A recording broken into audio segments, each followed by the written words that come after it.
านมานานแค่ไหนเราไม่เคยลืมเรื่องราวไม่เคยลืมเพื่อนสาวและเพื่อนชาย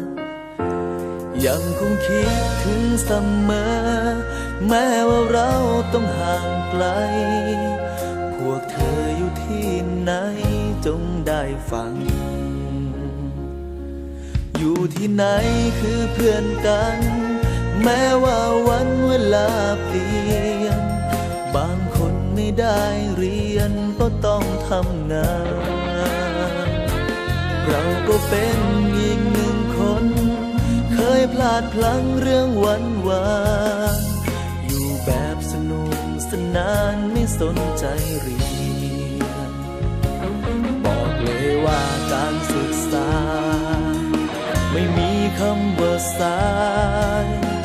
กลับมาเริ่มใหม่ได้อีกครั้ง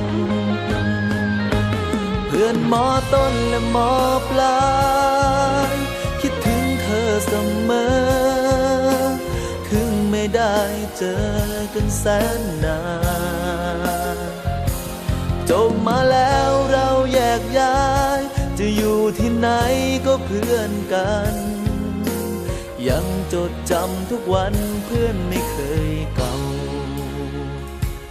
ไม่ว่าเธอจะอยู่ไหนจงเปิดฟังเพลงฉันแต่ง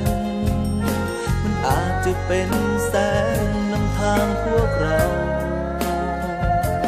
กลับมาพบกันอีกครั้งกลับมาลื้อฟื้นเรื่องเก่าเรายังมีเราไม่เคย